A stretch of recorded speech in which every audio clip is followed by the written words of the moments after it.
구약의 말씀은 열왕기상 8장 22절로 26절입니다.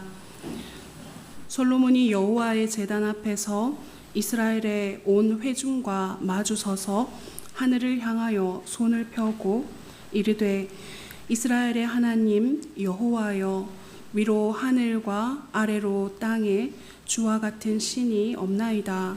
주께서는 온 마음으로 주의 앞에서 행하는 종들에게 언약을 지키시고 은혜를 베푸시나이다. 주께서 주의 종 내 아버지 다윗에게 하신 말씀을 지키사 주의 입으로 말씀하신 것을 손으로 이루심이 오늘과 같으니이다.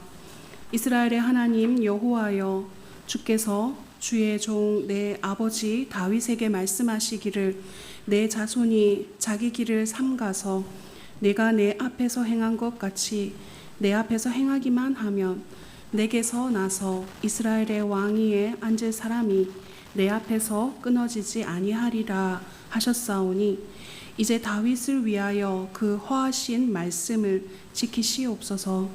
그런즉 이스라엘의 하나님이여, 원하건대 주는 주의 종 내 아버지 다윗에게 하신 말씀이 확실하게 하옵소서. 아멘. 서신서의 말씀은 에베소서 6장 10절로 17절입니다. 끝으로 너희가 주 안에서와 그 힘의 능력으로 강건하여지고 마귀의 간계를 능히 대적하기 위하여 하나님의 전신갑주를 입으라. 우리의 씨름은 혈과 육을 상대하는 것이 아니요 통치자들과 권세들과 이 어두움의 세상 주관자들과 하늘에 있는 악의 영들을 상대함이라. 그러므로 하나님의 전신갑주를 취하라. 이는 악한 날에 너희가 능히 대적하고 모든 일을 행한 후에 서기 위함이라.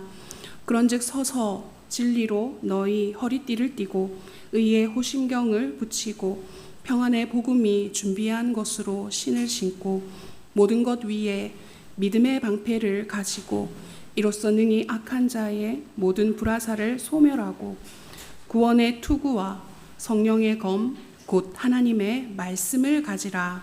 아멘. 복음서의 말씀은 요한복음 6장 58절에서 69절입니다. 이것은 하늘에서 내려온 떡이니 조상들이 먹고도 죽은 그것과 같지 아니하여 이 떡을 먹는 자는 영원히 살리라. 이 말씀은 예수께서 가버나움 회당에서 가르치실 때 하셨느니라. 제자 중 여럿이 듣고 말하되 이 말씀은 어렵도다. 누가 들을 수 있느냐 한데 예수께서 스스로 제자들이 이 말씀에 대하여 수군거리는 줄 아시고 이르시되 이 말이 너희에게 걸림이 되느냐. 그러면 너희는 인자가 이전에 있던 곳으로 올라가는 것을 본다면 어떻게 하겠느냐. 살리는 것은 영이니 육은 무익하니라. 내가 너희에게 이른 말은 영이요 생명이라. 그러나 너희 속에 믿지 아니하는 자들이 있느니라 하시니 이는 예수께서 믿지 아니하는 자들이 누구며 자기를 팔 자가 누구인지 처음부터 아심이러라. 또 이르시되 그러므로 전에 너희에게 말하기를 내 아버지께서 오게 하여 주지 아니하시면 누구든지 내게 올 수 없다 하였노라 하시니라.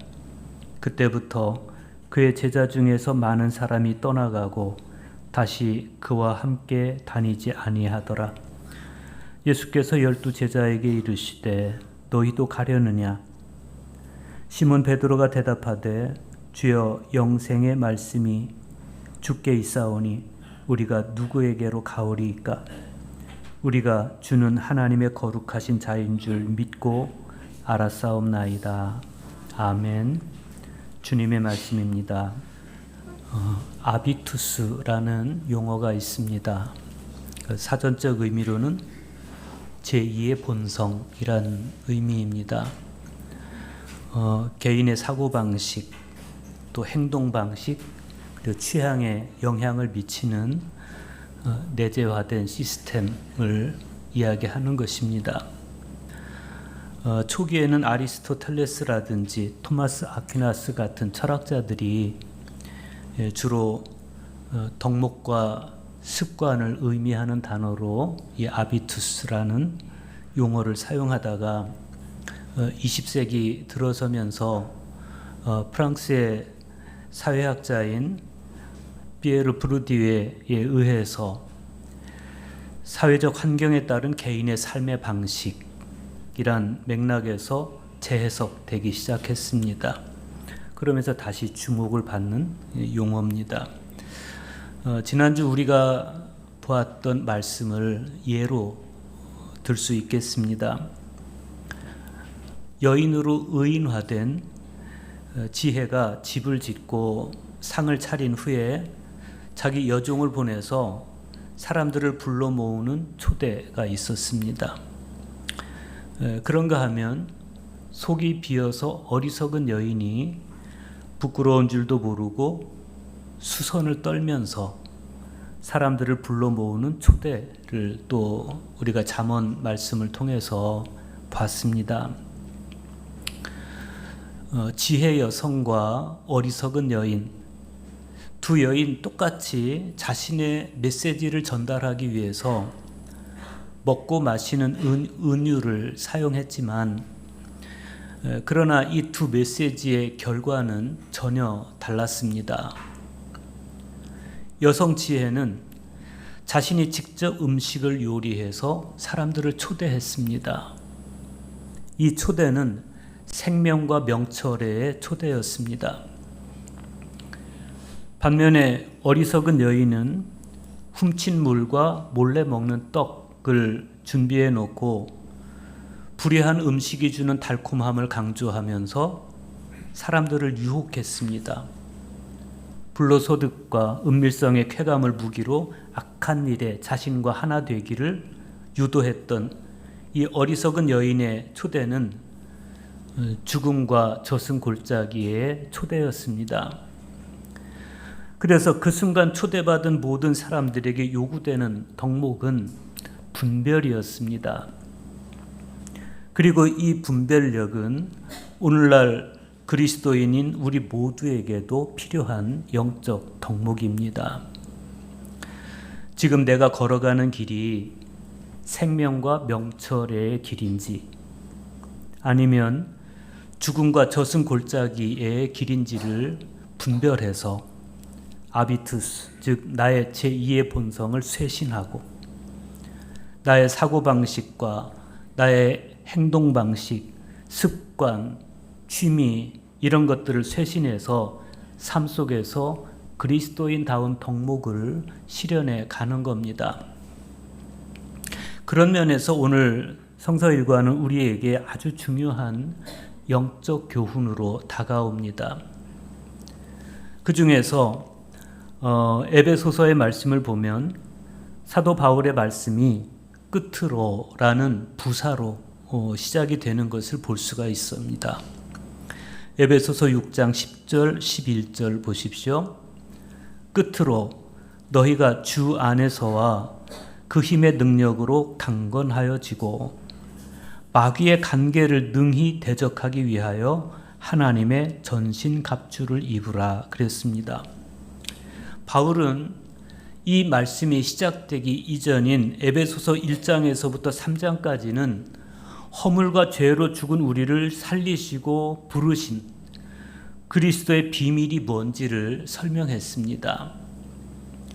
그리고 4장에서 6장까지는 하나님의 부르심에 합당한 새 사람의 삶을 살 것을 당부했습니다. 그리고 마침내 이제 에베소서 전체의 결론을 말하려는 이 시점에 끝으로라고 다소 비장한 어조로 말씀을 시작합니다. 허물과 죄로 죽은 나를 살리셨을 뿐 아니라 소명의 자리로 부르시는 하나님의 부르심에 합당한 새 사람이 되어야 할 성도들에게 내가 마지막으로 당부할 것이 있다. 그런 이야기죠. 그 당부의 말씀이 세번역 성경으로 보면 이렇습니다. 끝으로 말합니다. 여러분은 주님 안에서 그분의 힘찬 능력을 받아 굳세게 되십시오.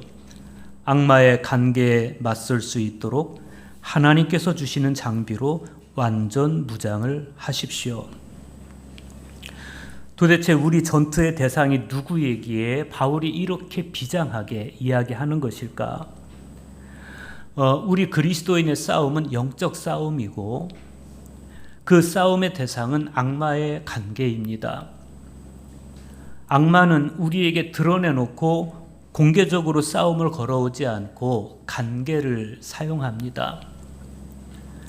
악마의 관계란 간사한 유혹을 의미하는데 마치 잠언에 등장하는 어리석은 여인이 훔친 물과 몰래 먹는 떡으로 사람을 유혹하는 것과 같습니다.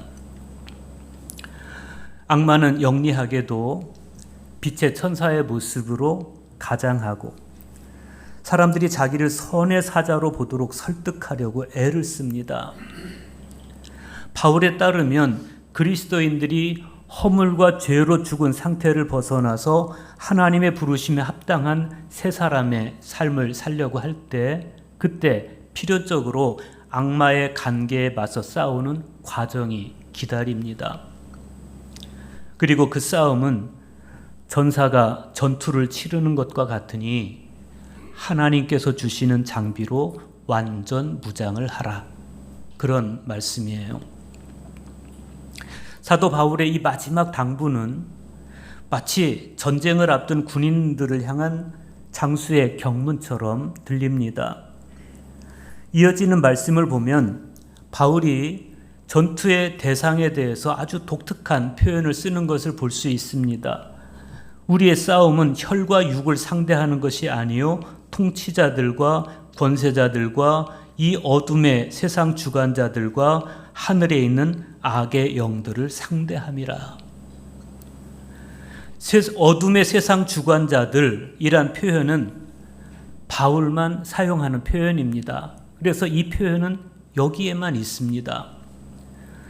사도 바울이 이 표현을 사용하는 이유는 눈에 보이지 않는 악한 영들을 사람들이 인식하도록 하기 위해서입니다. 여기서 바울이 언급하는 어둠이라는 것은 허물과 죄로 죽었던 우리의 옛사람의 상태를 말하는 것이고 하늘에 있는 악한 영들은 공중 권세 잡은 자 그리고 불순종의 아들들 가운데서 역사하는 영입니다. 마귀의 관계는 우리를 어떻게 해서든지 유혹해서 옛사람의 구습으로 돌아가게 하려고 합니다.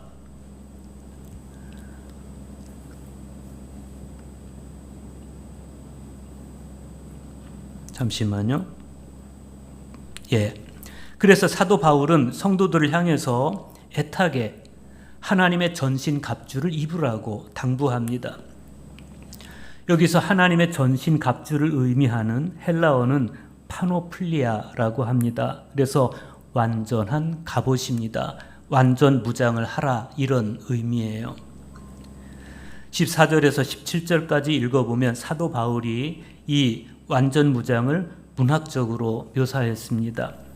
그런즉 서서 진리로 너희 허리띠를 띠고 의의 호심경을 붙이고 평안의 복음이 준비한 것으로 신을 신고 모든 것 위에 믿음의 방패를 가지고 이로써 능히 악한 자의 모든 불화살을 소멸하고 구원의 투구와 성령의 검 곧 하나님의 말씀을 가지라.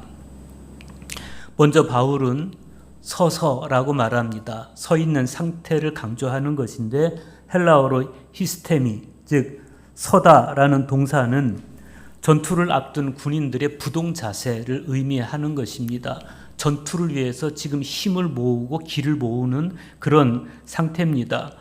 그리고 군인이 갖춰야 될 무장으로 설명되는 진리의 허리띠, 의의 호심경, 평화의 복음을 전하는 신발, 악한 자의 불화살을 막아낼 수 있는 믿음의 방패, 구원의 투구, 하나님의 말씀인 성령의 검, 이런 것들은 그리스도인이 악마의 관계로부터 스스로를 지켜내기 위해서 갖춰야 되는 완전 무장에 대한 은유입니다. 이 중에서 우리가 관심 가져야 할 가장 중요한 무장은 성령의 검, 곧 하나님의 말씀이에요. 바울이 앞에서 제시한 무장들, 이른바 허리띠, 의의 호심경, 복음의 평안의 복음이 준비한 신, 이런 것들은 방어를 위한 것이지 공격을 위한 장비가 아니에요. 공격 무기로 여길 수 있는 유일한 것이 검, 즉 칼인데, 바울에 따르면 성령의 검, 즉 하나님의 말씀이 영적 전투에 임하는 그리스도인들이 갖추어야 하는 공격 무기라는 것입니다. 모든 인간은 하나님의 말씀에 의해서 존재합니다.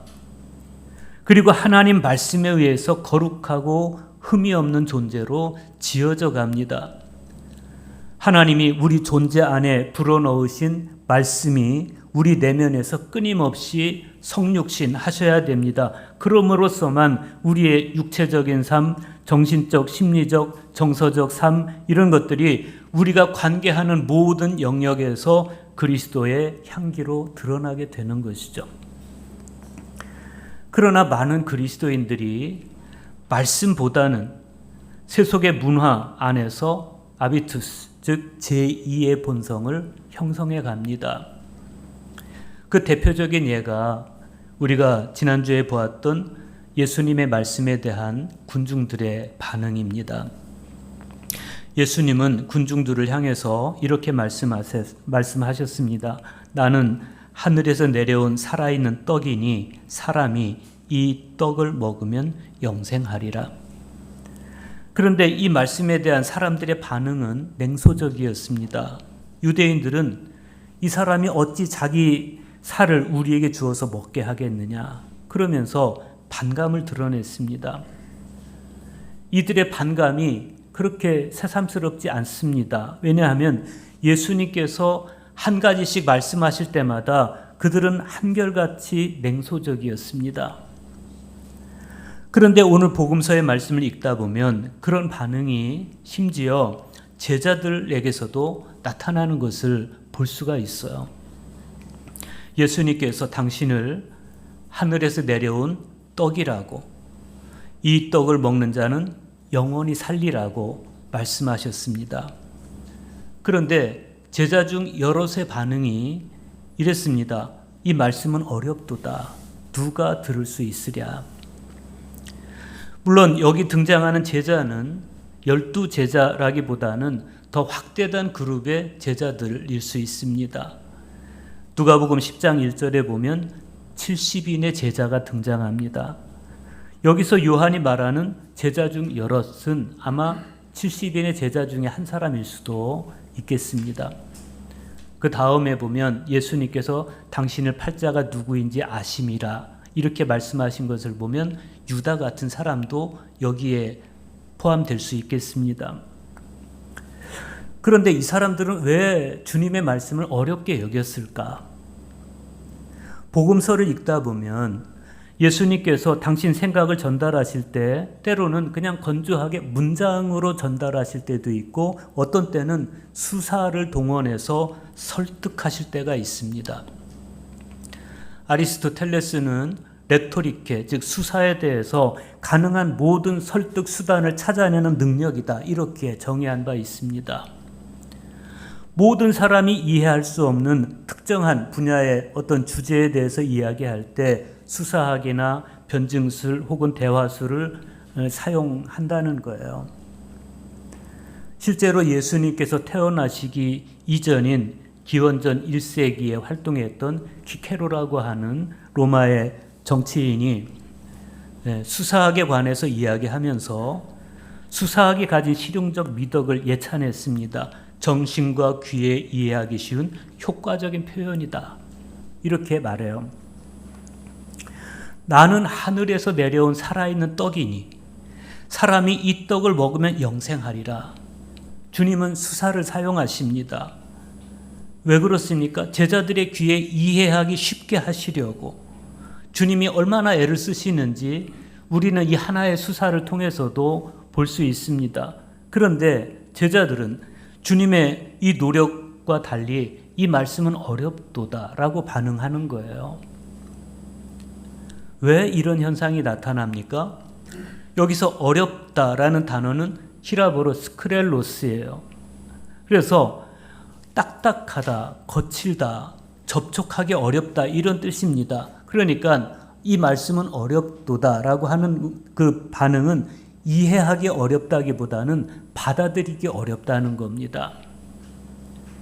하나님의 말씀이 받아들이는 마음 밭에 따라서 때때로 딱딱하고 거친 말씀이 될 수도 있습니다.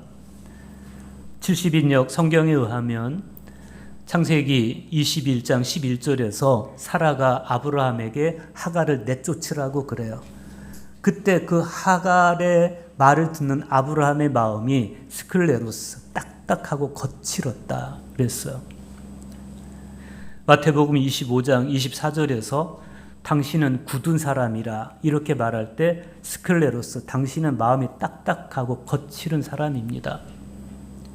사도행전 26장 14절에서 예수님의 제자들을 핍박하는 사울의 마음을 표현할 때 스클레로스라고 그랬어요. 그때 사울의 마음은 딱딱하고 거친 마음이었다.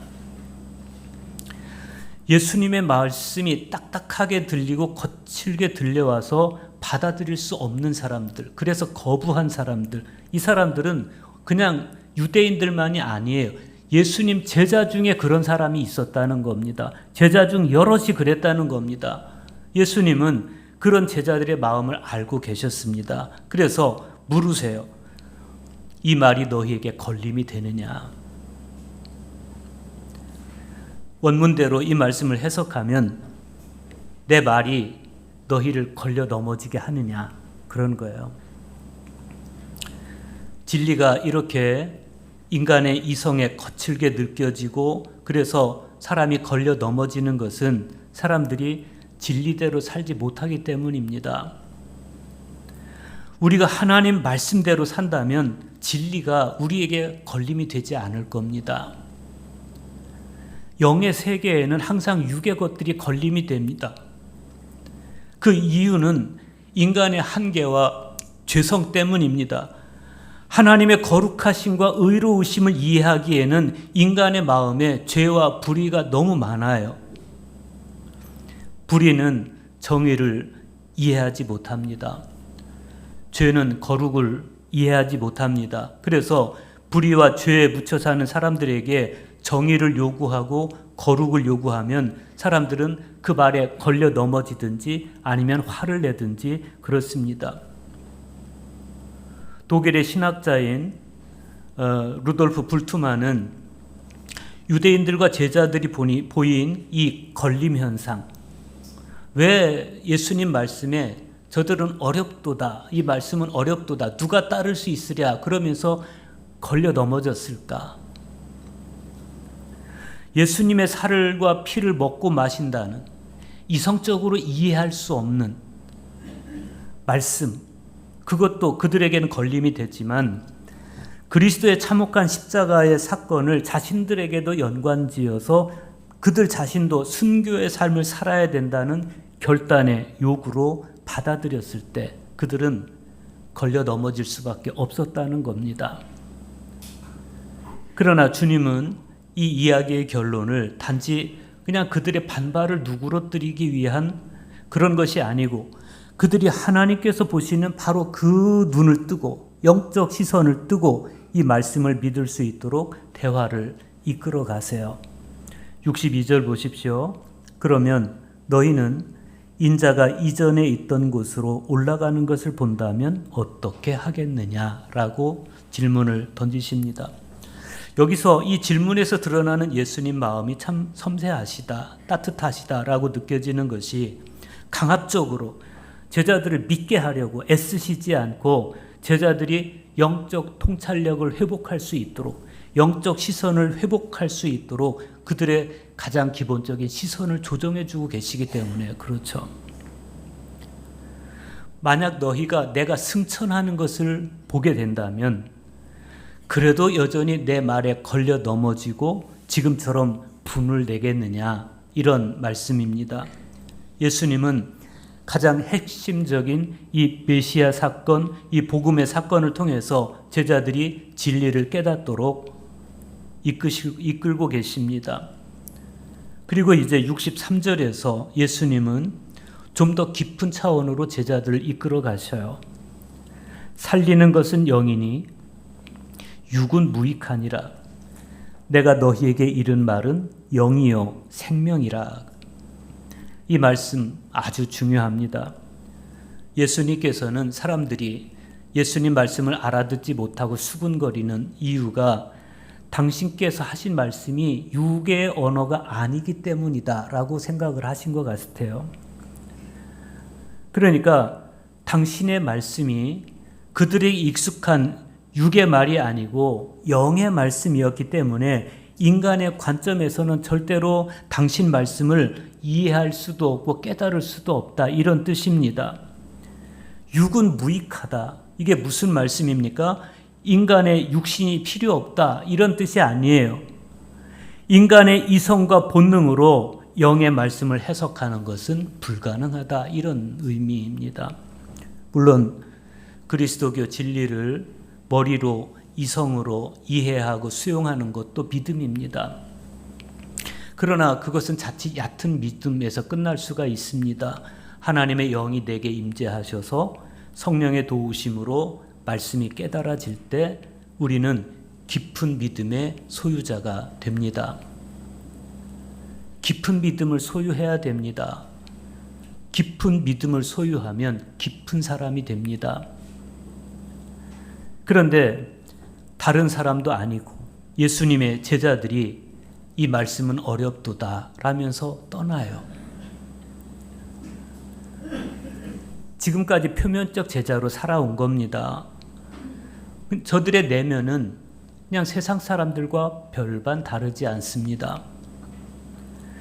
육으로 영을 보려니 보이지 않았고 육으로 영을 따르자니 어려웠습니다. 결국 그들은 믿지 못했기 때문에 따르지 못했고, 그래서 많은 사람들이 예수님을 떠나갔습니다. 예수님께서 안타까운 심정으로 그들에게 뭐라고 말씀하세요? 너희 중에 믿지 아니하는 자들이 있느니라. 다른 사람들이 아닙니다. 제자들이에요. 제자들을 향해서 너희 중에 안 믿는 사람이 있다. 계속되는 상황을 보면 더 가슴이 아프죠. 그때부터 그의 제자 중에서 많은 사람이 떠나가고 다시 그와 함께 다니지 아니하더라. 교회에 나왔다고 다 구원받는 건 아닙니다. 언젠가 주님 곁을 떠날 사람도 있습니다. 오늘 구약의 말씀에 중요한 대목이 있습니다. 열왕기상 8장 25절 보십시오. 이스라엘의 하나님 여호와여, 주께서 주의 종 내 아버지 다윗에게 말씀하시기를 네 자손이 자기 길을 삼가서 네가 내 앞에서 행한 것 같이 내 앞에서 행하기만 하면 네게서 나서 이스라엘의 왕위에 앉을 사람이 내 앞에서 끊어지지 아니하리라 하셨사오니 이제 다윗을 위하여 그 허하신 말씀을 지키시옵소서. 솔로몬의 기도입니다. 이 기도는 열왕기상 2장 4절에서 자기 아버지 다윗이 자기에게 남긴 유언, 마지막 유언을 근거로 지금 하나님께 기도하는 거예요. 아버지 다윗의 유언은 사무엘하 7장 8절로부터 16절에서 하나님과 체결한 언약에 근거한 유언입니다. 다윗이 하나님과 맺은 언약에 근거해서 아들 솔로몬에게 마지막으로 유언을 남겨요. 그 유언의 핵심은 너 자신의 길을 삼가라, 이거예요. 너 자신의 길을 삼가라. 삼가다, 이 말씀은 히브리어로 샤마르입니다. 주의하다, 이런 뜻을 가지고 있습니다.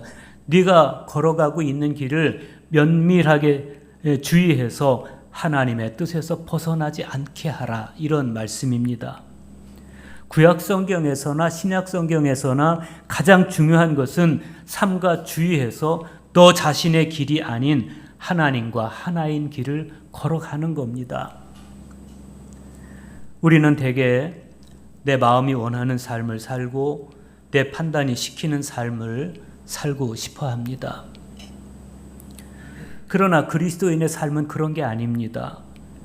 머리에는 구원의 투구를 쓰고 가슴에는 의의 흉패를 붙이고 허리에는 진리로 띠를 띠고 발에는 평화의 복음의 신을 신고 손에는 믿음의 방패를 들고 하나님의 말씀인 성령의 검을 쥐고 하나님의 전사로 살아가는 것입니다. 오늘 복음서의 말씀에 보면 베드로가 아주 중요한 한마디를 남깁니다. 제자들 중에서 많은 사람이 예수님을 떠났습니다. 다시는 그와 함께 다니지 않았다 그랬습니다. 주님께서 안타까운 마음으로 제자들에게 너희도 가려느냐라고 물으세요. 그때 베드로가 뭐라고 대답합니까? 주여, 영생의 말씀이 주께 있사오니 우리가 누구에게로 가오리이까? 우리가 주는 하나님의 거룩하신 자인 줄 믿고 알았사옵나이다 라고 대답합니다. 영생의 말씀이 주님께 있는데 우리가 어디로 가겠습니까? 우리도 베드로처럼 오직 주께만 있는 영생의 말씀으로 우리 제2의 본성을 쇄신하고 진리의 허리띠를 띠고 의의 호심경을 붙이고 평화의 복음을 전하는 신발을 신고 악한 자의 불화살을 막아낼 수 있는 믿음의 방패를 들고 구원의 투구를 쓰고 기쁨과 찬미 속에 주님과 동행하는 그러한 주님의 참된 제자들 되시기를 간절히 축원합니다.